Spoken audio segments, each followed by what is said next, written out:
Il neige sur Disneyland Paris, le mois de février est bien entamé et rien que d'y penser fête son premier anniversaire. Bonjour Éparcurien. Bonjour Nagla Glaçon. Et bienvenue à tous dans le 18e épisode de Rien que d'y penser.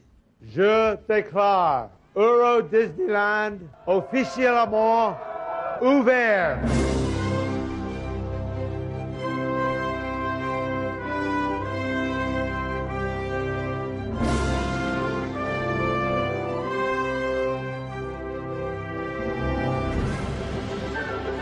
Rien que d'y penser, le podcast IGN France qui vous fait rêver, c'est parti et on commence avec la deuxième saison du podcast. Alors on va prendre 2-3 petites minutes pour fêter ça quand même, qu'est-ce que t'en dis ? Ouais, c'est la fête, vive la deuxième saison du podcast. Alors pourquoi la deuxième saison ? Parce que c'est l'anniversaire, hein. Ça fait 1 an, on a lancé cette petite bêtise en février 2017 et c'est déjà le 18e épisode mine de rien. Et parce qu'il y a eu 2-3 hors-série qui se sont ajoutés. Et on a une bonne nouvelle à ce niveau, c'est que jusque-là le podcast était normalement mensuel, sauf qu'on mettait régulièrement un épisode de plus en milieu du mois. On avait 3 tous les 2 mois, en gros. En gros, c'est ça. Là, on va partir, on va tenter, on sait pas si on le fera tout le temps, mais on va tenter de faire 2 épisodes par mois. On est d'accord sur ça ? Ouais, on est d'accord sur ça. C'est la fête. Bravo ! Oui. L'idée, c'est de faire donc, on va garder le même système de le premier épisode le premier mercredi du mois, je vais y arriver. Ce sera l'épisode avec les actualités et avec ce qu'on appelait le monde de Disney, etc. Mais on va parler là aujourd'hui, on va parler de Solo par exemple, la bande-annonce. Voilà, pour donner une petite idée de ce que c'est. Ça fait longtemps qu'on n'avait pas parlé de Star Wars. C'est vrai. Et pendant l'épisode qu'il y aura en milieu de mois, on va prendre l'habitude de creuser les sujets, d'aller un peu plus dans le fond des choses, un peu plus sur des choses un peu plus pointues, et on va tenter d'inviter des gens pour discuter avec nous de ça. Ah non. Si. À un moment donné, il faut ouvrir notre micro à d'autres personnes. Et dès ce mois, on a du coup dans quelques semaines, je sais pas encore exactement la date, on attend une réponse, mais on devrait avoir une belle surprise pour vous. Je n'en dis pas plus. Bref, lançons donc ce 18e podcast. Il est temps d'avancer un peu, il est temps de commencer cette saison 2. Et pour ça, on va revenir sur la saison de la Force. Et c'est un peu la boucle qui est bouclée, puisque il y a 1 an, on parlait de la saison de la Force déjà, dans notre premier podcast. Alors bien sûr, on va pas passer des heures dessus, puisqu'on a déjà largement fait le tour du sujet. Mais quand même, on a eu l'occasion de le visiter, on a eu l'occasion de voir qu'il y a eu quelques petites nouveautés. Et ce sera intéressant d'en parler. On va donc aussi parler de la bande-annonce de Solo, ça je l'ai dit tout à l'heure, mais bien entendu vous allez avoir toute votre actualité et notamment Éparcurien, j'attends le point réhab. Le point réhab, on est parti avec un point réhab pas piqué des hannetons, puisqu'on revient sur ce qui avait été annoncé. Donc on a Thunder Mesa, Riverboat Landing, Autopia et Studio Tram Tour actuellement fermés qui vont rouvrir le 10 février. On a Dumbo qui va rouvrir en même temps que le 10 février. C'est vrai que ça avait changé, donc petite feinte. Il y a Kazé Junior et le Pays des Contes de Fées qui vont rouvrir le 17 mars. Frontierland Depot sera réouvert a priori au calendrier grec, où il se dit qu'il rouvrira en même temps que la nouvelle salle du Chaparral Theater qui n'a toujours pas de permis de construire, donc on a le temps de voir venir. Ah oui, c'est mal barré effectivement. Mais oui, mais comme c'est juste à côté, ils sont en train de casser la nouvelle salle, enfin de casser l'ancienne salle pour en faire une nouvelle avec des nouveaux poteaux qui sont pas au milieu si possible. Donc oui, ça gêne la gare, c'est ça qu'on dit. Oui, c'est ça, et sans permis de construire pour l'instant, on a le temps de voir venir quoi. Ça semble mal barré. OK. Et donc on a toujours il y a la galerie de la Belle au Bois dormant qui rouvre le 17 février, et il y a toujours bien sûr Phantom Manor qui est le fil rouge de l'année et qui se rouvrira à l'automne. Tout à fait. Et on a d'autres petites fermetures, je crois, qui arrivent pendant février-mars. Ouais, c'est ça, à partir du mois de février. Donc on a Big Thunder qui va fermer du 19 au 24. On a les TAS qui vont fermer du 19 mars au 23 juin. Ce coup-ci c'est un peu plus long. On a Pinocchio, donc les voyages de Pinocchio qui va fermer du 19 mars au 31 mars. Et le labyrinthe, et je viens de dire la grosse bêtise que tu as écrite.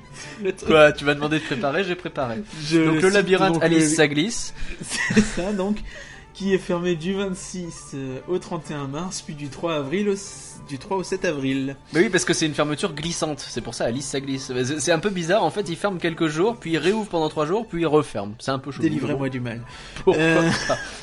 Donc au niveau des spectacles, on a toujours Mickey et le magicien qui est en relâche, hein, donc jusqu'à fin mars. Je n'ai plus le jour précis, je crois que je l'avais donné précédent, ça va être le 31 mars, je crois. Donc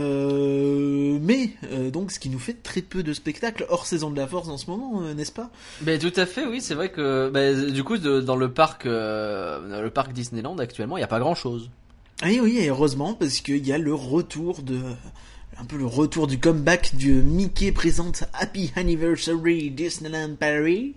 Disneyland Paris. Ouais, c'est un peu ça. Et c'est donc le seul spectacle vivant hors parade au parc.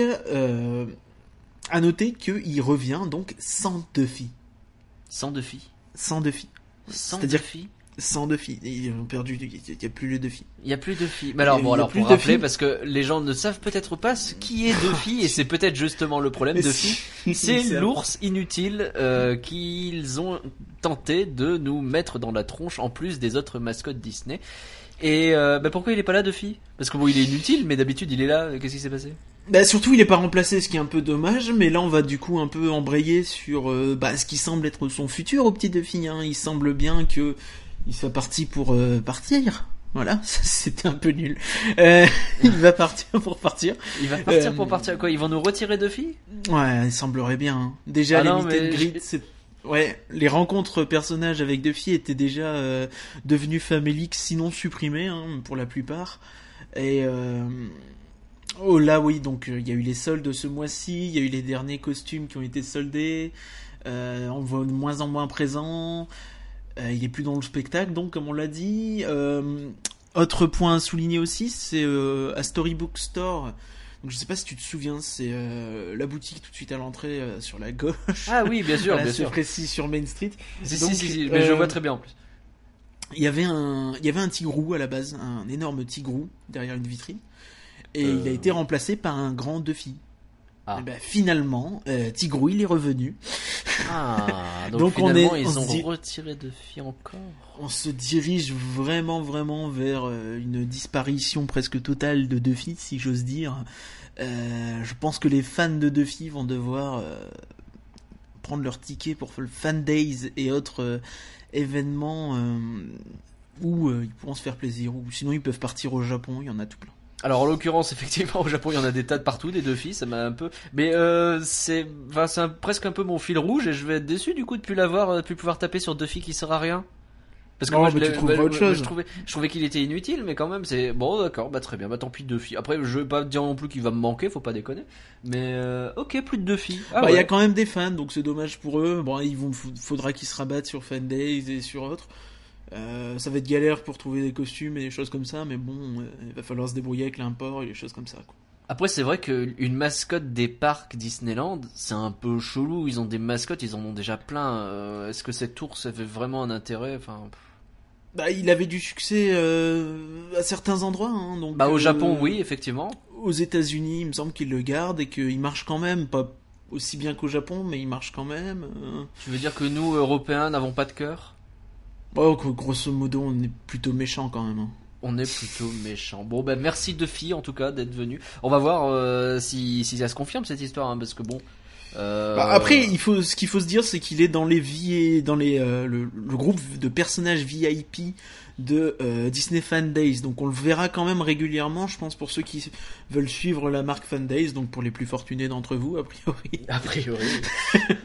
Mais ok, ça veut dire que ça devient un peu le personnage collector, quoi. C'est ça, chez nous, ce sera ça, quoi. Ok, très bien. Au revoir Duffy. Un nouveau personnage rare, comme il y en a déjà beaucoup.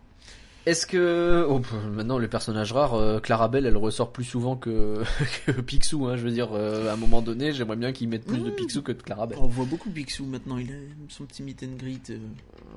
C'est pas encore assez, moi je veux Picsou partout. On a eu des nouvelles, je crois, de la fréquentation du parc en 2017. On va parler de Fan Days avant, peut-être, non ? Ça dépend. Ah bah oui. Oui, bah oui. Ah, Oui, donc la oui, petite oui. case avec écrit Fan Days, ça veut dire que t'avais un truc à dire dessus. Mais je Oui, t'en oui, prie. bah oui, puisqu'il y a eu pas Parlons mal de de Fan choses Days, qui ont été alors, révélées. excuse-moi. On a eu la suite des trucs, donc on sait qu'il y a Andreas déjà qui va venir. On a eu pas mal de choses comme ça, des dernières informations sur la soirée. Hein. Donc, comme on le disait, il y avait eu une info par jour début janvier. Évidemment, on n'avait pas pu tous les couvrir. Bon, finalement, on va pas se mentir, il n'y a rien eu de vraiment exceptionnel. On connaît le nom du fameux couple qui sera réuni pour la toute première fois. Alors, en fait, c'était un couple qui sera réuni pour la première fois. C'était pas deux personnages qui apparaîtront pour la première fois. Du coup, ça fait quand même un personnage inédit qui arrive vraiment. Donc, ce sera Hortensia, la copine d'Oswald, le lapin chanceux. Alors celle-là, il la ressort d'outre-tombe, parce que autant Oswald, il a sa petite hype, Et il parce la que sort voilà, tout il est court, en vintage fait. et tout, quoi. Mais alors Hortensia, waouh. Ah, ils la sortent tout court. Bah, ça fera plaisir. Je pense qu'avec ça, ils vont pouvoir faire venir vraiment des Américains, des Japonais qui veulent voir Hortensia en masse. Je sais pas si ça va parler à énormément de Français, quand même à quelques-uns sans doute, mais vraiment aux fans des personnages. Donc au-delà de ça, il y a eu la mise en vente des packages Fan Days a commencé. Donc au niveau des prix, c'est un peu bizarre. On est resté grosso modo sur les mêmes prix qu'auparavant, sauf que c'est pas les mêmes. Les prix qui étaient annoncés pour le Santa Fe ont été annoncés un peu plus chers qu'ils ne le sont exactement. Donc on doit être, j'ai pas les chiffres sous le nez, mais on doit être à 360 au lieu de 413 annoncés pour 2 jours, 1 nuit avec la soirée. Ouais. Donc il faut savoir en fait que c'est des prix early bird, donc l'oiseau du matin. Oui, bien sûr. Donc qui dure jusqu'au 14 février, donc jusqu'à la Saint-Valentin. Après ça, ils vont augmenter les prix, parce que c'est pas assez cher. Et ça prendra grosso modo une trentaine d'euros, je crois, pour le package le moins cher. Donc ça nous arrive à 390 environ. Au niveau des packages limités, si j'ai bien suivi, il n'y a qu'un package de personnages qui est vraiment hors de stock, il y en a plus. Tous les autres, a priori, sont encore disponibles, donc c'est assez à la fois étonnant et pas très étonnant. Enfin, on sait pas Ça trop. veut dire qu'il y a quand même des ventes qui se font, quoi. Ah oui, bah quand même, oui. Il y a beaucoup de gros fans des personnages, quand même. Bah, très bien. Qui sont prêts à mettre le prix. Maintenant, on verra exactement ce que ça donne le jour J. Faut se rappeler qu'il y a la variable d'ajustement du prix des entrées seules à la soirée, qui n'ont pas été annoncées, qui seront mises en vente au printemps, comme ils l'ont dit. Du coup, tant qu'ils le savent pas, ils peuvent toujours utiliser ça en variable d'ajustement. On verra ce que ça donne. On a appris que les Infinity auraient une réduction sur la soirée, mais seulement les Infinity, et sur la soirée seule, pas sur les packages. Pas très sympa. Et on sait pas quel pourcentage de réduction, donc si ça se trouve ça va être 5%, histoire de dire qu'ils font une réduction. Mais on verra bien de toute façon. Ok, ouais, bon, effectivement, il faut être fan de personnages pour y aller, c'est ce qui ressort. C'est ça, c'est très cher. Si on est très fan de personnages, ce sera bien. Pour le reste, il y a des trucs sympas. La conférence Imagineering, moi, elle me bottait pas mal, mais bon, franchement, ça fait cher, quoi. Ouais, ça fait cher. Ça fait cher. Bon, chacun fait avec son budget. Donc, maintenant, je peux te poser ta question sur la fréquentation 2017 ? Et tu peux y aller, Bon, alors, qu'est-ce qu'on a eu comme nombre de visiteurs sur le resort en 2017 ? C'est ça, l'année des 25 ans, on a eu 15 millions de visiteurs, soit 1,6 million de plus qu'en 2016. Ah, c'est une belle progression. Très très bien quand même, on est à plus de 10% de progression. Cela dit, ça reste à nuancer, puisqu'il faut comparer au dernier anniversaire, parce qu'on sait que les anniversaires dans les parcs Disney, c'est toujours des paliers de fréquentation. Ouais. Et en 2012, on avait 16 millions, donc 1 million de plus. Ah ouais. Donc sachant qu'en ce temps, t'as quand même eu plus de nouveautés, de choses comme ça. T'as Ratatouille, donc t'as une plus grande capacité globalement, quoi.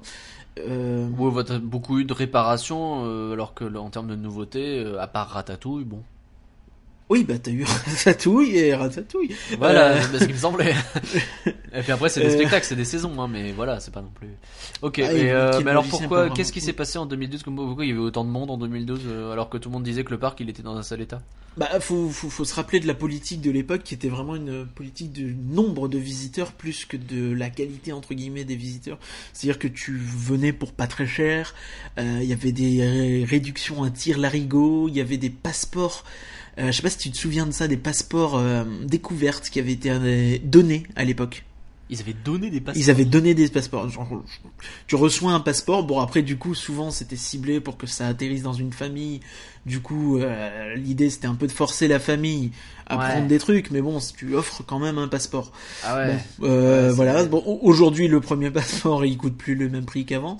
Et il apporte plus la même chose qu'avant. Mais donc, je pense que c'est ça qu'il faut garder, quoi. C'est que 15 millions, malgré une augmentation assez conséquente de la fréquentation des prix, pardon. Des prix, ouais. C'est Les prix pas ont largement si mal, quoi. augmenté. Ça fait... On en a déjà parlé, mais il y a les prix justement des passeports, les prix des billets qui ont beaucoup augmenté. Donc, alors ça veut dire que, alors, on ne connaît pas, a priori, on n'aura pas les chiffres de recettes, ce genre de trucs, puisque désormais, non, on les aura plus. Hein. Donc c'est terminé, on pourra plus comparer, ça c'est un peu dommage. Tout ce que tu auras, c'est une ligne dans Walt Disney Company, dans le bilan de Walt Disney Company, qui doit sortir aujourd'hui, d'ailleurs, on en parlera sur Twitter, où ils vont te dire, oui, alors ça a bien marché cette année, Paris et Hong Kong, tu vois, genre. Ah oui, d'accord, merci. Oui. Ok. Avec ça, on est bien. De rien. Je vous crois sur parole. Ok, on parle des prix. Les passeports vont augmenter leur prix. C'est ça, oui. Donc les passeports qui ont déjà bien augmenté, tu veux dire? C'est ça. Donc il y a eu pas mal de choses qui ont été annoncées pour les passeports et qui vont se mettre en place dès le 21 mars. Donc les prix vont bouger, sauf pour l'Infinity, donc qui reste à 399€. Il y a le Discovery, donc le fameux passeport où vous avez presque aucun week-end, qui passe de 139 à 149€. Le Magic Flex, qui a lui une grosse augmentation de 30€. Il passe de 189 à 219. Et le Magic c'est plus Flex du coup. Ah bah ça fait très mal au flex, oui. Et le Magic Plus qui parle de 249 à 259, donc il justifie donc tout ça à partir du 21 mars, je l'ai dit, je crois, il justifie l'augmentation en disant que les prix des entrées vont eux aussi augmenter. Donc en gros c'est normal. Mais non, mais ça augmente les passeports, mais vous inquiétez pas, c'est parce qu'on augmente aussi les entrées. Ah pardon. C'est un peu l'idée, je pense ça que quand tu communiques avec les fans, ça passe pas trop mal parce que tu dis ah bah ça va, c'est pas que nous alors. Ah ouf. Et ouais, d'accord. Bah à noter quand même c'est surtout cette histoire du Magic Flex qui prend 30€ alors que le Plus et le Discovery en prennent 10 donc. Qui est assez curieux parce que comme on l'a déjà dit, le Discovery a un petit peu ce côté, il est là pour être bien sur les pubs, pour pouvoir dire oui, un passeport annuel à partir de 8€ par mois, tu vois. Alors que le vrai passeport un peu intéressant, c'est le Flex. C'est le premier qui commence à être un vrai passeport annuel entre guillemets. C'est ça, quoi. Puisque tu as pas mal de journées, tu as je crois 300 jours, oui c'est ça, 300 jours de disponibilité, donc ça devient intéressant. C'est un peu l'équivalent de l'ancien Fantasy dans l'idée, même si t'as moins d'avantages et de réductions, mais il prend 30€, du coup il passe à 220. Là où le Magic Plus prend que 10€, donc finalement tu peux te dire est-ce que le Flex il vaut encore la peine, est-ce qu'il faudrait pas passer au Magic Plus? Mais je pense que c'est ça l'idée justement. Moi je pense que les mecs ils ont eu tu payes 70€ de plus quoi. Ils ont eu un an de retour sur alors qu'est-ce qui se vend dans nos passeports, notre nouvelle gamme, qu'est-ce qu'elle donne. Ils ont dû avoir la ligne Magic Flex avec beaucoup de passeports et la ligne Magic Plus et Infinity avec pas grand chose, et puis le Discovery peut-être un petit peu mais sans plus, tu vois. Donc ils ont dit ok, alors on avait prévu de monter, on va bien monter le Flex histoire de rendre plus intéressant ceux qui sont plus chers. Je pense que l'idée c'est un peu c'est surtout selon moi hein, mais de vraiment de toujours augmenter le prix de base d'un passeport en fait, dans l'idée où le Discovery compte pas, tu vois, et tu commences à partir du Flex, donc le Flex prend 30€ d'un coup, donc directement la gamme passeport devient plus cher sans que ça choque trop, puisqu'il y a que celui-là qui prend vraiment 30€, tu vois. Donc moi je le vois comme ça. Tiens, vu que t'as parlé vite fait des bilans qu'ils ont pu faire, il y a eu quelques infos qui ont été données, je les donne. Les Dream, donc les anciens passeports Dream, les 2 tiers sont passés à la gamme au-dessus maintenant. Il reste un tiers qui est toujours en train de courir, hein, on sait, avec les renouvellements, les prolongations, tout ça. Et pour l'instant, la moitié des Dreams sont passés sur un Magic Plus, l'autre moitié sur un Infinity, a priori. D'accord. Donc plutôt un bon pari pour eux, je pense, hein, c'était sans doute l'objectif. Au niveau de la du coup, il paye satisfaction, plus cher. ouais, et au niveau de la satisfaction, ça c'est assez impressionnant. Elle aurait augmenté, donc la satisfaction Ah ouais. sans des passeports annuels, alors que les prix ont presque doublé. Ouais, mais Ils on auraient est gagné très 5% de content satisfaction. de payer plus. Mais je suis en train de Non mais constater alors que il y a un vrai truc qu'on peut se dire vis-à-vis des gens qui payent ce genre de truc, c'est quand tu payes pour un tel tarif, t'es plus enclin à te dire que ça vaut le coup pour te rassurer sur le fait que t'as bien fait de le payer. Je me demande s'il y a pas ça aussi qui joue énormément. je sais pas, mais après tu Histoire peux de faire dire de la sociologie oui, de bon, il y a comptoir. l'entertainment, il y a eu l'effet 25 ans avec Ah oui, quand même pas oui. mal de nouvelles choses. Mais moi ce qui me fait rire, c'est que tu vois, enfin je compare avec Non, puis le les passeport autres qu'on VIP, avait tout ça, avant, celui qu'on va sans doute prendre maintenant pour avoir des avantages finalement très similaires, Ouais. avec certes plus de jours d'accès, mais des avantages presque identiques. On va doubler le prix, tu vois. Ouais. Et je suis content, mais bon, pas spécialement de Ouais, fou ouais. quoi. Bah c'est Bon. vrai, je sais plus combien on avait pour raconter notre vie, mais on avait payé quelque chose comme 130 balles Le pour un classique, ouais, où renouvellement. t'avais Donc t'avais 6 mois gratos, donc t'avais 130 balles pour 18 mois. C'est Ouais, pas le et même t'avais délire, quoi. presque le même nombre de jours que le Magic Flex, hein, je crois, au niveau. C'est ça. Bon. Eh ben, on va économiser, et puis tant pis. C'est ça. Alors, du coup, est-ce qu'on perd des avantages dans l'histoire? Bah, heureusement non, aucune réduction d'avantages. Il y a des ajouts par contre, donc on a les zones VIP pour les Pass Infinity, donc pour la parade Ouais. et pour Illumination, donc il y a juste la parade Star Zone Parade, hein, pas les parades saisonnières ou quoi. Ouais. Elles vont être agrandies. Selon certaines sources, elles seront doublées. On sait pas trop puisqu'on n'y était pas. Du coup, Oui. on sait juste que ce sera agrandi. Ah, on a pour le budget. Hein. Ah non, vous voulez pas de nous. On voulait pas de nous à la présentation, faut C'est croire. ça. Et il y a une nouvelle zone VIP qui sera, elle, introduite au parc Walt Disney Studios pour ouais.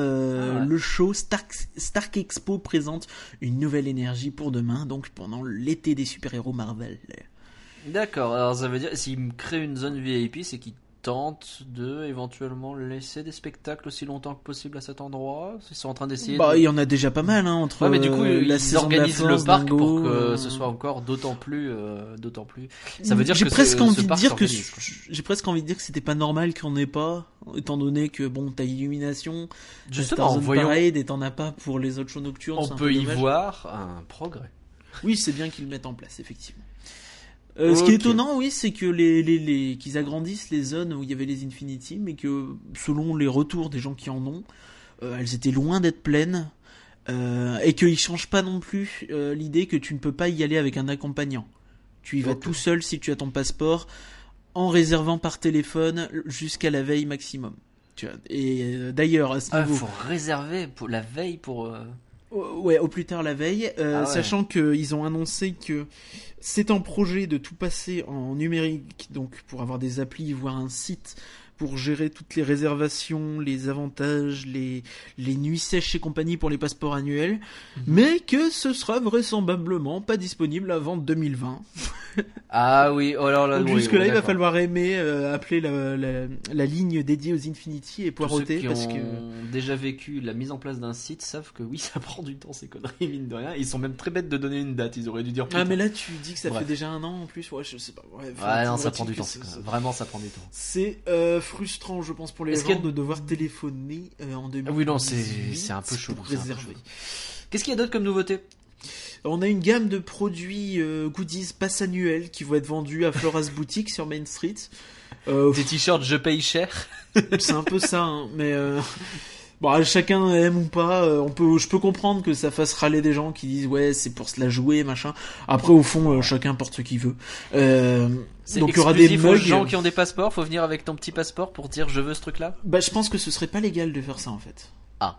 Ça reste à confirmer, mais a priori ce serait pas légal de faire ça. Il y aura des mugs, des t-shirts, des lanières, des pins. Donc il y aura deux gammes, une passe annuelle et une passe annuelle Infinity.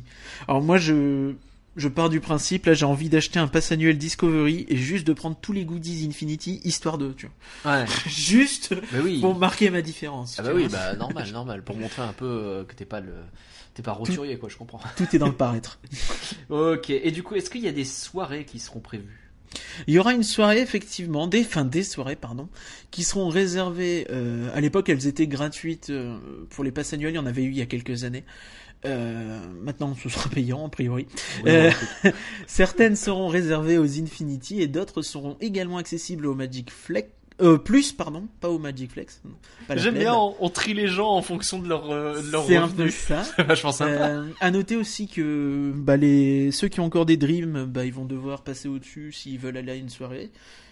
Sinon, tant pis pour eux.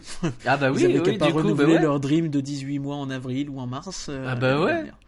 C'est con ça. Non, mais c'est un choix pour eux. Hein. Enfin, ils veulent vraiment que tu pousses. Si tu veux la soirée, tu prends ton Il va falloir que Infinity, tu passes tu à la caisse rajoutes plus vite. 150 € sur ton passeport et puis voilà. Ouais. Donc la première soirée a d'ores et déjà été annoncée. Elle aura lieu le 30 mars. Et ce sera l'occasion de fêter les 10 ans du Hollywood Tower Hotel, donc la tour de la tour terreur. de la hein. terreur, comme on dit en bon français de chez nous. Au parc Walt Disney Studios, qui sera, si je ne m'abuse, de 20h30 à 23h30. Donc il y aura 1200 passes Infinity, uniquement des passes Infinity, pas d'accompagnant. Donc si à une époque tu envisageais de prendre un pass Infinity et que le reste de ta famille prenne un Magic Plus et que vous vous débrouillerez pour les events, tu te fais souvent avoir. T'as pas les zones VIP, t'as pas ça non plus. Ah ouais. Bon. Au programme, il y aura un show de projection rappelant celui de la soirée d'inauguration. Donc ça, c'est très très chouette. C'est vraiment quelque chose qui avait été beaucoup demandé. Alors, j'étais pas à la soirée d'inauguration, mais j'ai vu des vidéos et effectivement, c'était vraiment cool. Pas mal d'animations type années 30. Les attractions majeures du parc seront ouvertes. Donc, vu qu'il y aura que 1200 personnes, a priori, vous pourrez faire crush. Ah, ça c'est sympa. Il n'y aura pas trop d'attente. 1200 personnes, faut se rendre compte que c'est plus ou moins le quart ou le cinquième de ce qui est attendu pour des soirées comme Electroland ou Star Wars Night. Donc c'est une vraie petite soirée. Ouais, c'est vraiment vraiment très restreint. Okay. Donc ça coûtera 39 € l'entrée, ce qui est à la fois pas rien et pas mal. C'est déjà en ligne, si vous en voulez, faut acheter très très très vite. Ils ont annoncé ça le jeudi via les fansites et le vendredi officiellement pour une mise en ligne le lundi. Pour un truc si limité, je veux bien que ça s'adresse aux fans les plus hardcore, mais là, laissez les gens s'organiser quand même un minimum. T'as raté 3 jours, t'es HS quoi.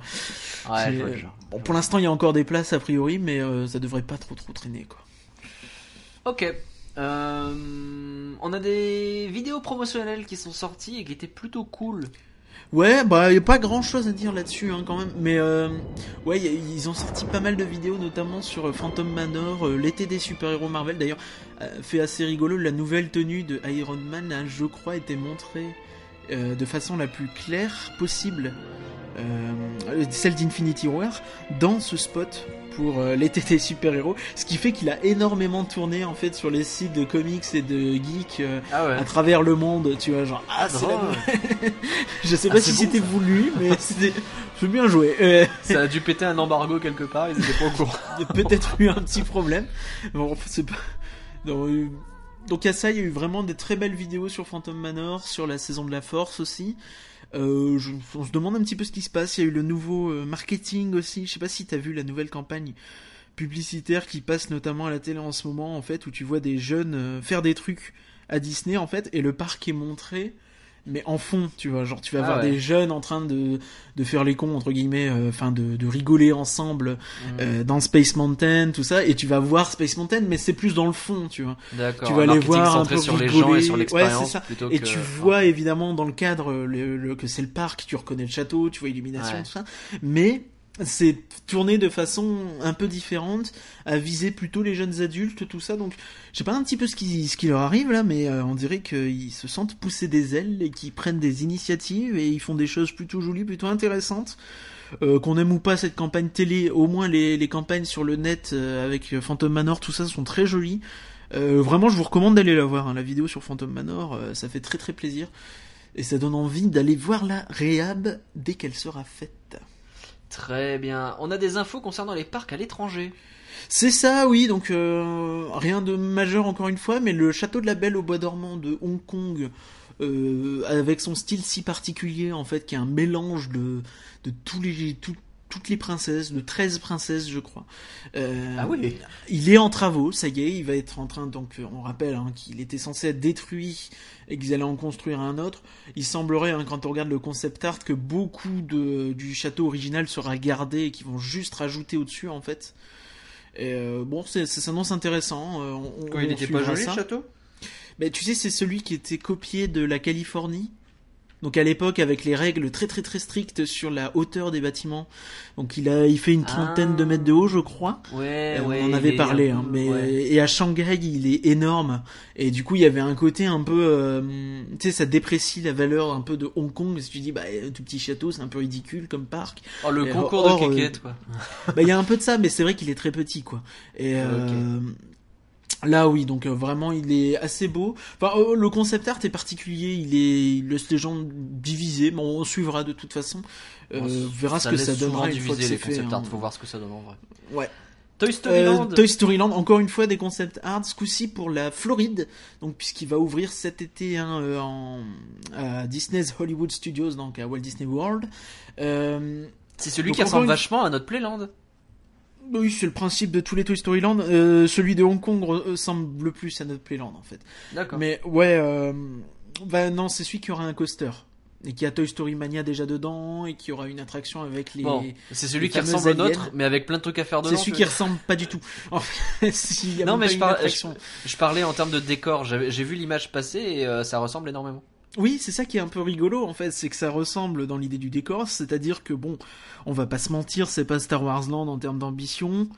C'est plus de la décoration autour d'attractions finalement quand tu réfléchis. Ouais. Là dans l'esprit, si tu compares, bon, c'est joli vite fait, mais voilà. Alors c'est-à-dire que dans notre Walt Disney Studios, c'est magnifique parce que tout le reste est moche. Enfin, moins depuis Ratatouille, mais tout le reste était moche. En Floride, les Américains voient ça d'un assez mauvais œil. Il y a un côté vraiment, ah ouais, c'est un peu cheap quoi. Ah oui, on en est là. Ah oui, ça met de la licence comme ça. Il y a des problèmes d'échelle. Bon après c'est un concept art, donc l'échelle. C'est pas dit que ce soit exactement ça, que ce sera en vrai. Parce que en gros, pour que tu te rendes compte, t'as un Rex en hauteur, tu sais, qui est en contre-plongée, donc qui est en trompe-l'œil, il paraît immense, mais il est assez petit en fait. Ouais. Et il tient une guirlande, et la guirlande retombe sur Jessie. Tu vois, qui, elle, est relativement proche de toi, donc, qui est, entre guillemets, à taille réelle. Enfin, elle est très grande, mais elle est à taille réelle. Et du coup, la guirlande, en fait, garde la même taille tout le long sur le concept art. Oui. Ouais, donc, okay. Ouais, effectivement, il y a un souci quelque part. Ouais. Après, c'est un concept art à voir. Toujours ça m'a fait assez rigoler de voir que quelque chose que nous on considère comme bof ça passe est considéré comme presque calomnieux et scandaleux aux États-Unis. Ils sont pas l'habitude. Ils sont un peu désobligeants, je trouve. Moi, je pense qu'ils devraient se satisfaire de ce qu'ils ont déjà et puis après on en reparle. C'est ça.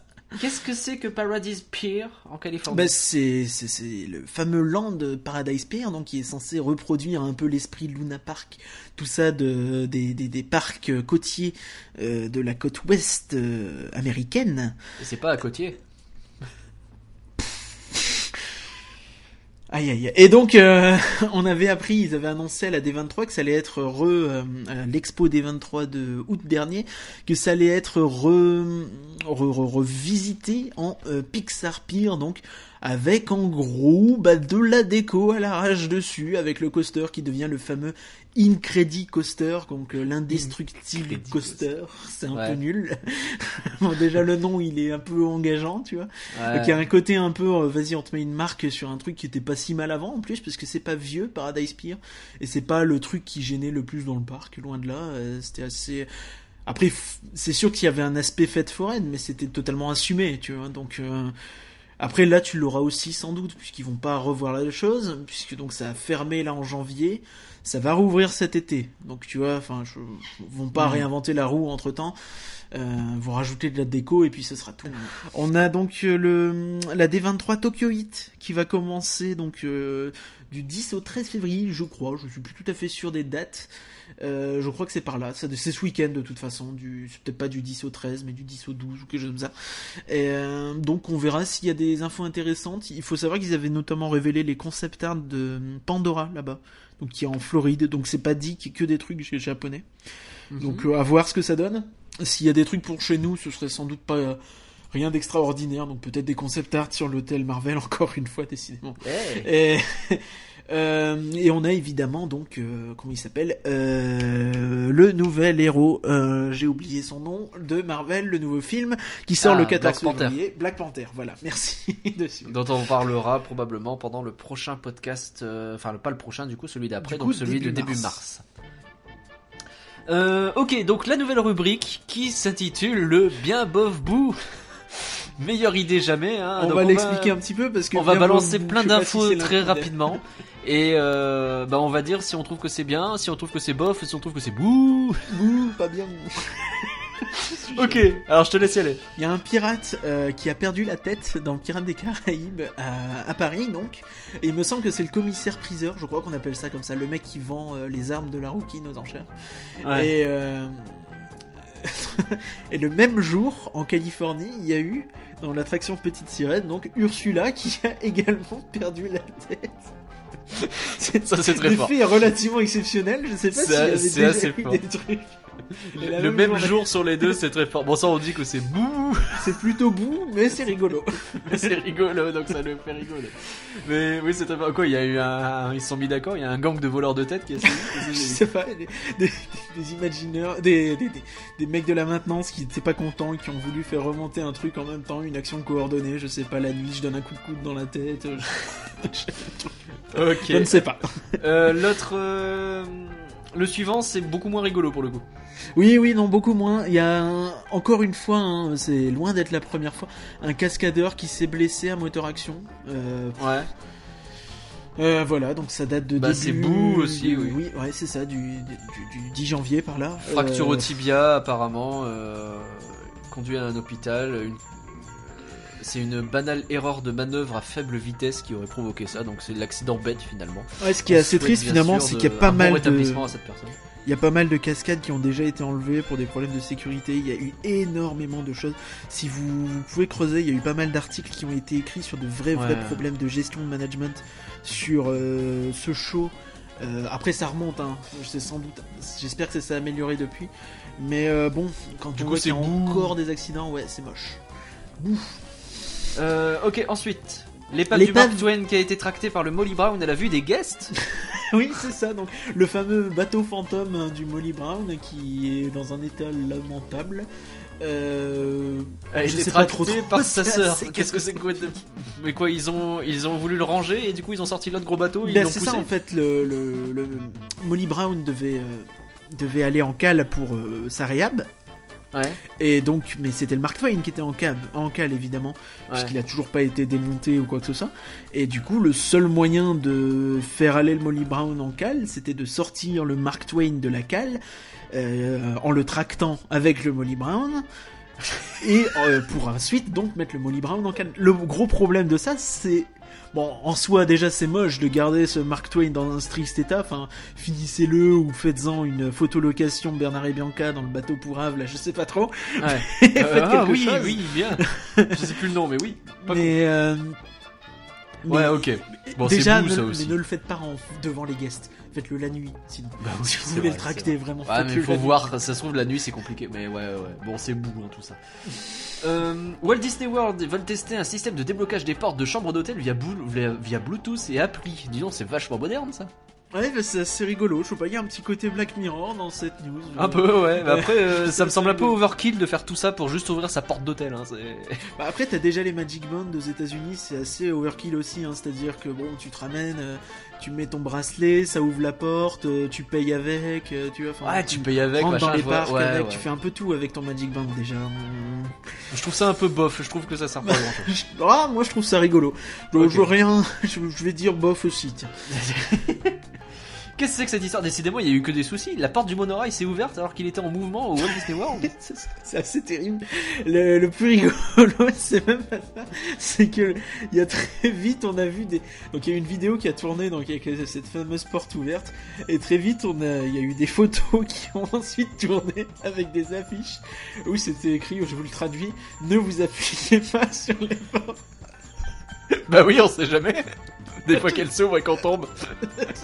Non mais c'est terrible. Un monorail, c'est hyper dangereux. Oui. Après, elles étaient Enfin, elles étaient qu'un peu entrouvertes, hein. Quand tu vois la vidéo, il faut remettre en perspective. D'accord, ok. Ah oui, mais parce que quand oui. même, tu te dis, effectivement, quelqu'un se tenait dessus, c'était potentiellement dangereux, quoi. Ouais. Bon, bouh, évidemment. Ah, ça c'est plus sympa. Déjà, Minnie a eu son étoile sur le Walk of Fame à Hollywood. Oui, c'est ça, donc ça c'est une très bonne nouvelle, donc pas grand chose Ah, à c'est dire. bien, C'est bien, c'est très bien, on est content Ah, pour ouais. elle. C'est une bonne nouvelle. Bon. Avec, je crois, Katy Perry, il me semble que c'était elle qui était là pour l'occasion. Bon, écoute, il y avait Minnie, c'est déjà pas mal. On peut Ou pas c'était tout à- Taylor Swift, un truc comme ça, je sais pas. Il y avait Minnie, c'est déjà bien.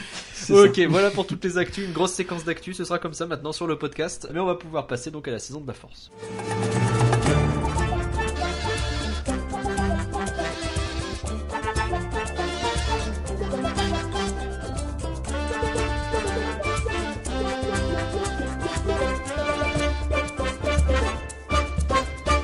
La saison de la force, et donc comme on le disait tout à l'heure, bon, on a déjà largement parlé de ce qu'il y avait dedans, donc on va se concentrer sur les nouveautés. La nouveauté ça. principale, je pense, c'est en termes de décoration, puisqu'il y a des efforts qui ont été faits à ce niveau. Ont été ajoutés 4 véhicules, alors qui ont été importés de Belgique, d'Allemagne et de France, je crois tout simplement. France. Euh, Il y en a 5. Tu sais pas compter, cher ami. Mais il y en a 5. 1, 2, 3, 4, 5. Il y en a grave 5, effectivement. J'ai tenté les maths, j'aurais pas dû. Alors la 501ème, hein, le fameux groupe de cosplayers a participé. C'est ça, donc Bien les évidemment. Français ont ramené eux 2 vaisseaux, donc le fameux A-Wing et le Jedi Starfighter. C'est ça. Euh, Qui font un peu caisse à savon. Histoire En de... fait, le souci, selon moi, c'est qu'ils sont pas mis en valeur, sont un peu posés par terre. Ils sont posés par terre, c'est dommage. C'est un peu gênant, ça fait un peu poser là et du coup ça les met Le en A-Wing, valeur. je trouve que ça va, mais le Jedi Starfighter, du coup, on dirait qu'il est tout petit. Et il est pas grand, apparemment, je me suis un peu renseigné, il semblerait qu'ils en servent et qu'ils rentrent dedans.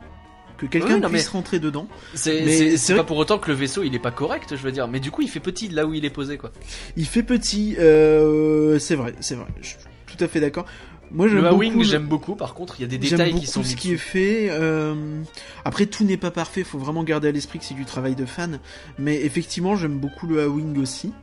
Les petits détails, genre au niveau des réacteurs, ça a à moitié cramé, etc. C'est vachement bien. T'as des défauts au niveau des vis, des choses comme ça qui sont un peu apparentes. Je prends comme ça. Mais bon, faut vraiment garder à l'esprit que c'est un truc de fan avant tout. C'est pas Disney qui a fait ça, quoi. Le Ça reste, pourrait, donc, c'est- on pourrait en débattre d'ailleurs. Est-ce que c'est bien qu'il fasse appel à des fans pour le faire Moi, je trouve que quitte à prendre le talent là où il est, c'est classe. Et puis la ça question se ajoute, pose donc quand c'est pas même. mal, Mais quoi. ouais. La question se pose. Qu'est-ce qu'on Il y a d'autre On a le X-Wing et le TIE Fighter qui sont à Studio 1, donc ils sont au-dessus. Là, pour le coup, c'est plutôt classe. Donc c'est plutôt classe. Alors eux c'est pas du tout la garnison française, c'est les Allemands de X Ouais. quelque chose, je ne sais plus exactement le nom. Effectivement, donc il y a un X-Wing, un TIE Fighter qui sont donc suspendus en dessous. Vous passez en dessous donc dans Studio 1. Ils se font bon, face et c'est plutôt classe. Enfin, c'est plutôt classe. J'aurais reproche que le X-Wing il est un peu écrasé parce que c'est un vaisseau qui est plus dans l'horizontale finalement. Et, c'est vrai que du coup t'envoies le bas et tu c'est vois pas le nécessairement bas. la partie que t'as le plus envie de voir dans un X-Wing, c'est dommage. Puis il est un peu, enfin, je sais pas comment expliquer. Il faut que tu t'arrêtes pour le regarder dans Studio 1. Il y a du plutôt monde. pas mal de monde. C'est Ouais. un peu donc c'est pas forcément évident. Le TIE Fighter, par contre, qui est mis juste à l'entrée côté, donc côté front lot, côté de l'entrée du parc. Lui il déchire. Lui, il est super bien. Et quand tu reviens, quand tu ressors du côté Tour de la Terreur, côté Production Courtyard, et que tu vas vers Studio 1, que tu rentres dans Studio 1, t'as le X-Wing, le TIE Fighter qui te fait face, et ça en jette vraiment beaucoup. C'est assez impressionnant. Autre détail assez amusant, j'ai un petit néon. Je parle des petits néons, je suis désolé, qui est en dessous du TIE Fighter, qui est un effet pour faire genre tu passes dans l'hyperespace et t'as des étoiles qui avancent. Et le premier jour où on est allé le voir, il était pété. C'est quand même Il y avait terrible. rien Alors qui moi marchait. je l'ai vu pour le coup la veille au soir, j'assistais à l'avant-première un peu du truc, la présentation pour la presse, et il fonctionnait. Et le lendemain effectivement, il y avait plusieurs néons qui ne fonctionnaient pas, ils restaient allumés alors qu'ils auraient dû faire un effet. Ça faisait un peu supermarché. Bon, Bah, c'est dommage, mais l'idée c'est était là. détail. Mais Alors je pense que je sais pas si ça a été réparé depuis, j'imagine, Bon, je j'espère. pense quand même. Mais ouais, c'est cool. Le dernier véhicule, c'est le char qui c'est est le posé fameux char de Rogue One, ouais, qui est devant, juste devant le Rock'n'Roller Coaster. Donc le char de Rogue One, qui est un char utilisé par les Impériaux, dont je n'ai jamais le nom et j'en suis navré. Là, pour le coup, ça fait vraiment véhicule garé dans le parking, mais je pense que c'est le parc qui fait ça. C'est un parce parking, qu'on est il faut devant se rappeler qu'il y a des Rock'n'Roller places Coaster. en fait vraiment peintes par terre Ouais, comme un bus à une époque. C'est assumé, hein, c'est C'est un ça. parking ce parc. C'est un parking et du coup, ouais, c'est un peu. Il est pas terrible ce char. Bah, après, c'est le véhicule en lui-même, mais pas non plus impressionnant. Non, moi donc, j'aime bien quand même. Je c'est trouve vrai qu'il est assez bien fichu. Il est pas forcément mis en valeur encore une fois, mais il y a un côté posé là quoi. C'est le problème que je note de ce truc, c'est que c'est gentil, mais les 3 chars dehors ils font vraiment poser là. C'est joli, mais ça transcende pas le truc quoi. Tu vois. Je sais Enfin, pas, c'est le char, ça agréable me quand choque même. moins dans la mesure où un char, c'est nécessairement posé quoi. Là, Oui, et puis il est plus imposant, donc il a ouais. moins ce côté-là effectivement, mais après c'est vrai qu'il est moins marquant quoi. Les gens vont se demander ce que c'est exactement. J'ai a un des peu petits ce panneaux qui flashback, je sais pas si je t'avais dit à l'antenne, j'étais allé voir l'exposition Star Wars donc l'année dernière, et en rentrant, tu sais, c'est très bête, mais il y avait un espèce d'énorme K2SO, donc de Ouais. Rogue One, qui m'avait scotché, tu vois, parce que je m'attendais pas à avoir un K2SO grandeur nature, parce qu'il est grand, K2SO, Ouais. et il était magnifique, et je suis en train de me dire, tu vois, que finalement, j'aurais peut-être préféré voir un K2SO que le char de Rogue One qui a pourtant dû nécessiter un sacré travail, au moins dans la logistique, quoi. Ouais. Oui, Sacré pour avoir bonhomme. assisté un petit peu à son montage, ça avait pas l'air simple, effectivement. Star Wars, rappelle-nous, c'était où, histoire de bon. C'était à Boulogne-sur-Mer, donc toute Voilà. petite exposition sur Star Wars qui était très très sympathique et pleine de fans. Voilà, alors ça c'est vraiment le pro tips, hein. Vous l'avez celui-là, il y avait pas de chance qu'on en parle, eh bien on l'a fait. On fait tout, hein, on a peur de rien. On est comme ça, nous, on est dans Autre nouveauté, l'exhaustivité. alors la marche des Stormtroopers, je sais pas si on va revenir dessus, c'est comme avant, sauf qu'ils sont un peu plus. La marche du premier ordre, oui, La mais marche du premier ordre, effectivement, vous avez ils sont un peu plus. Ils sont 16 maintenant. Et la formation prise devant la scène est un peu plus. Avant, il y en avait 4 qui te regardaient dans le blanc des yeux, qui faisaient qui étaient dos à la scène. Maintenant, ils s'avancent un petit peu devant. Ouais, c'est pas mal, un petit Et, peu, bon, petite amélioration, mais Du c'est coup, pas tu là peux qu'est le un plus- peu plus chorégraphier, mais franchement, ça change rien du tout. C'est vraiment pas là qu'est la plus grande Ça nouveauté. change pas grand chose. En revanche, une galaxie lointaine, très lointaine, donc le spectacle de jour, si je dis pas de bêtises, hein. Oui, c'est ça. C'est ça. Et le spectacle de nuit aussi, mais celui de jour notamment. Il y a eu des nouvelles séquences qui ont été ajoutées. On en a déjà parlé, mais il y a des séquences de Rogue One notamment qui sont ajoutées de l'épisode 7. Qui sont rallongés surtout, parce qu'il y en Qui avait sont déjà, rallongés. on va rappeler. hein. On rajoute des choses et on a notamment donc des Death Troopers, donc les Stormtroopers d'élite qui suivent notamment le directeur Krennic dans Rogue One, qui montent C'est sur ça, scène les 2 troopers noirs. et qui ont ils ajoutent vachement d'animation au truc parce qu'ils bougent un peu, ça fait plaisir parce que jusque là c'était surtout Dark Maul qui bougeait, les autres bougeaient pas beaucoup quoi. Ouais, non, puis c'est plutôt sympa, ça fait plaisir de voir autre chose que des troopers, parce que j'aime bien les troopers, mais bon, au bout d'un moment... Bah là c'est des troopers mais noirs. Saison de la force, tu vois un peu que ça. Ouais, oui, mais du coup, ça donne vraiment quelque chose d'autre. C'est vrai. C'est plutôt cool. Moi, j'ai bien aimé ça. L'autre ajout pas grand-chose à dire d'autre. auquel on ne s'attendait pas, c'est Rey qui apparaît à la fin. C'est ça, oui, je suis vraiment agréablement surpris, on en avait Ils nous parlé, l'avaient pas je dit, crois. hein, ils ont maintenu la surprise jusqu'au bout. C'est ce qu'elle a été rajoutée aux États-Unis l'année dernière seulement aussi. Et Bah on s'attendait pas à la voir ça chez fait nous, vraiment et là, son là, effet, ça fait plaisir de voir un personnage avec un visage. Ça fait plaisir de voir un gentil humain. Un gentil humain, ouais, c'est vrai, Et enfin. c'est très agréable. Franchement, c'est... Alors elle fait Après, pas grand chose, hein. Elle arrive, Ouais, elle c'est fait ça. coucou vite fait, mais Elle on en parle regarde, plus, elle quoi, prend mais- 2-3 pauses, elle se met derrière Kylo Ren, genre si tu moves, je te défonce. Et c'est tout, quoi. Mais ouais, c'était plutôt une bonne surprise, donc j'étais plutôt content de la voir. Le spectacle de nuit, il y a eu aussi pas mal d'ajouts. Alors l'idée principale, c'est qu'ils ont ajouté les écrans supplémentaires qui étaient déjà là pour le spectacle de Noël, donc le Dingo Noël, je sais plus quoi. Là aussi, donc ils étaient présents, donc il a fallu ajuster toutes les séquences pour prendre en compte ces nouveaux écrans. Donc ça fait des projecteurs en plus notamment. C'est ça, donc tous les écrans, donc il y a 2 écrans en plus et il y a les bâtiments derrière avec des petites projections un peu à la noix, Très des vite fait. lasers dessus. Très vite fait par rapport Ouais, au ouais. show de Noël où il y en avait plus. Donc il y a pas mal de choses qui ont été ajoutées aussi en termes de nouvelles séquences. On a la séquence sur Arto avec la planète où il y a Luke qui est vraiment très cool avec les vagues. On a plusieurs séquences comme ça avec toujours Rogue One qui reviennent et c'est plutôt cool. J'ai vraiment aimé la façon. En fait, les 2 spectacles gagnent en intensité et en rythme via de nouvelles séquences qui du coup rythment vachement plus le truc. Ouais, moi. Alors si on est déjà sur un bilan, ouais, je suis assez d'accord avec toi, notamment pour le show de nuit. Le show de nuit, je l'ai préféré. Ceci dit, bon, je garde ce que je pensais du show d'Iurne, hein, donc d'une galaxie lointaine, très lointaine. C'est que finalement, t'as l'impression que ça reste une version soft du show de nuit, tu vois.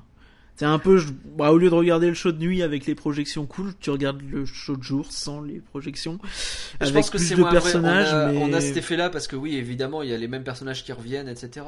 Mais là, comme ça s'enchaîne mieux, que tu t'ennuies moins, je trouve que ce spectacle quand même arrive à avoir sa propre vie et arrive à être quand même bien. Après, il a un côté, oui, c'est vrai, c'est la version de jour du spectacle de nuit qui est mieux. Mais je trouve quand même qu'il a sa propre identité d'une certaine façon. ouais, bon, je peux comprendre ton avis. Après, il y a un autre côté que j'aimerais un peu aborder vite fait. C'est quelque chose qu'on avait déjà vraiment clairement regretté l'année dernière et qui, à mon sens, est d'autant plus regrettable cette année. C'est que on a Kylo Ren et on a Rey qui sont face à face, qui ont tous les deux leur sabre à la main et qui se font presque des câlins, quoi. Enfin, non, enfin, Ouais. t'as envie de les voir se battre. T'as envie Ouais. et t'as cette frustration qui monte. Tu dis, ouais, ils se font coucou presque, tu vois. Enfin, Ouais. Ouais, ils se battent pas, c'est dommage. c'est- Le rythme a été principalement ajouté par les Death Troopers qui eux peuvent bouger parce que il n'y a pas de combat donc c'est bon, ils peuvent le faire. Mais le combat de sabre laser n'existe pas. Le principal mouvement un peu classe qui se passe finalement, c'est Dark Maul qui reste clairement le meilleur passage du spectacle à chaque fois. je trouve ça vraiment De jour comme de regrettable. Je suppose que c'est une demande de Lucasfilm, hein, c'est ce qui se disait déjà l'année dernière. C'est ce dont on Mais, avait parlé. Ouais, c'est dommage. mais ouais, enfin, c'est vraiment frustrant parce que c'est ce que tu attends, c'est ce que tu veux, et c'est vraiment la partie show, quoi. Parce que là, enfin, pour moi, au niveau des personnages, c'est plus ou moins une vitrine plus, quoi. C'est-à-dire que Oui. tu vois des personnages, mais tu les vois pas faire quelque chose. C'est pas très rigolo. Bon, tu soutiens Chewbacca, tu vois Kylo Ren un peu s'exciter sur la toile, tout ça. C'est sympa, mais il manque un truc, tu vois. Enfin, je trouve que t'es toujours un peu dans un rapport un peu de frustration, Ouais. dans le sens où C'est coucou, ouais, ils sont là, ils viennent faire coucou, c'est quoi. rigolo et il y a les personnages de Star Wars à Disney, mais ils font quoi? Je sais pas, ils sont là. C'est ça. Ok. Bilan sur la saison de la Force. Moi, je trouve que c'est un show qui qui avait ses problèmes, mais qui avait ses qualités l'an dernier, et que cette année ils l'ont bonifié, et que s'ils le bonifient comme ça chaque année, vraiment, je serais très content d'y retourner à chaque fois.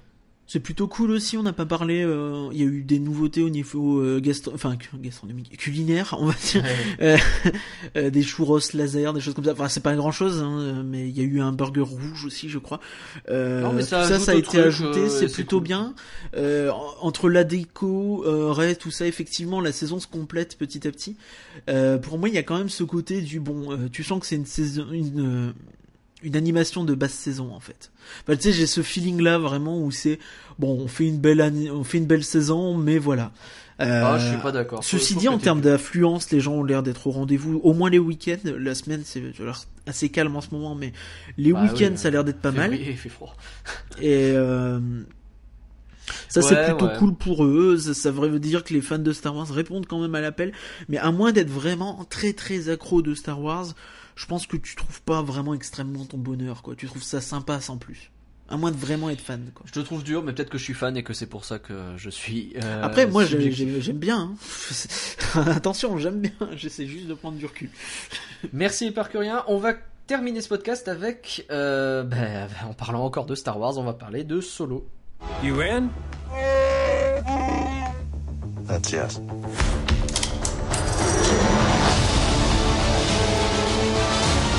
I might be the only person. Who knows what badass you really are. What's that?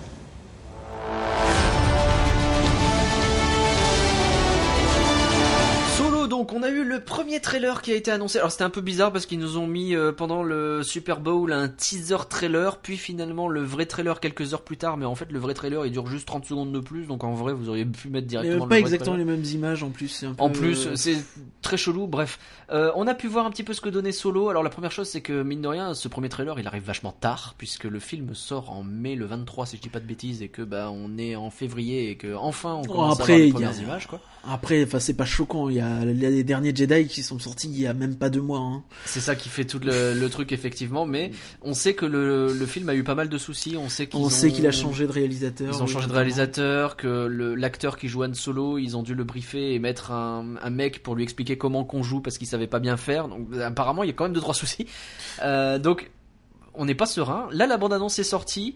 Pour en parler rapidement, je sais qu'il y a des gens qui veulent pas voir les bandes-annonces, donc je vais pas non plus dire ce qu'il y a dedans.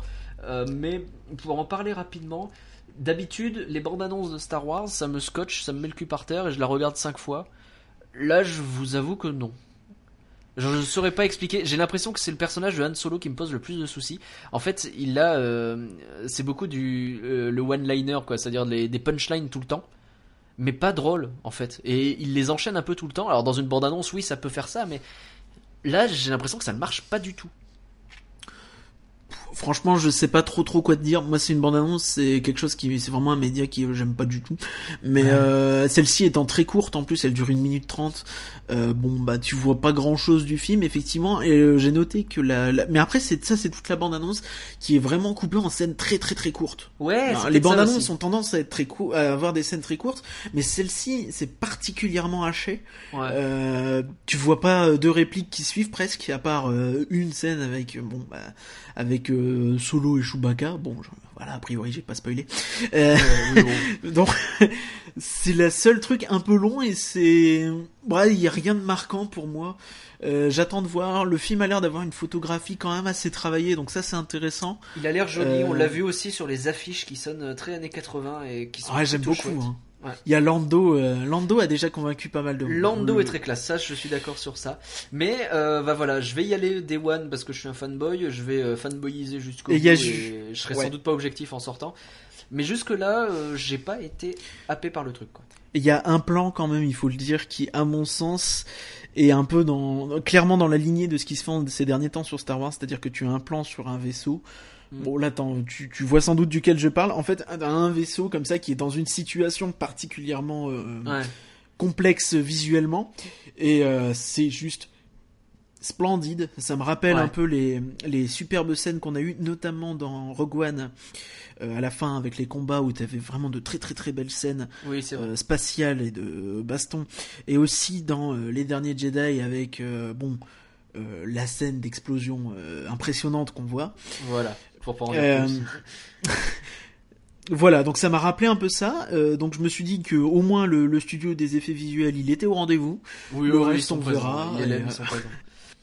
Ok, donc voilà qui fait le tour pour Solo et on attend avec impatience d'avoir d'autres infos sur ce film et surtout d'aller le voir parce que quand même. Le 23 mai, c'est ça ? Il faut qu'on puisse fanboyiser. C'est le 23 mai, ouais. Voilà, on arrive à la fin de ce premier podcast de la saison 2. Est-ce que ça t'a plu cette nouvelle formule, l'Hypercurien ? Moi j'ai trouvé ça sympa, c'est plus posé, je suis moins essoufflé à la fin. C'est ça, on prend plus le temps d'aller au fond des sujets puisque on aura un podcast entier pour aller au fond encore plus des sujets. Bref, c'est ça l'idée, j'espère en tout cas que ça vous a suivi. Merci à tous d'avoir suivi Rien que d'y penser. On espère vous avoir fait rêver un peu. Je garde mes formules, même si on a changé l'intro. Retrouvez-nous sur rienquedipenser.com. C'est pas grave, c'était surtout l'intro qui posait problème. Le compte Twitter c'est Rien que d'y penser. C'est le moment d'atterrir. Appelez pays des rêves. Stop. Tu redeviens gênant. Le podcast est disponible sur toutes les bonnes plateformes de podcast, iTunes, tout ça, vous avez l'habitude. Et Deezer, sur la chaîne YouTube TuneIn, tout ça de IGN France. On vous encourage à vous abonner et à commenter là où vous pouvez, notamment sur iTunes, ça nous fait plaisir. Mettez les petites étoiles. Ça fait plaisir. On a mis un formulaire de contact aussi sur le site. Si vous voulez nous envoyer des mails d'insultes, de gentillesse ou des questions, vous pouvez rienquedipenser.com. Vous regardez en haut, il y a un petit truc avec des contacts. Vous pouvez envoyer vos questions, on y répondra soit à écrit, soit à l'oral, on verra. Rien que d'y penser est un podcast IGN France. On vous donne donc rendez-vous un peu plus tard en février. J'ai pas la date exacte, on verra. Ça dépend de comment ça se passe avec nos petites négociations. Merci à toi et Parcurien. Merci à toi Nagla Glaçon. Merci à vous de nous écouter. Et à bientôt tout le monde. Au revoir.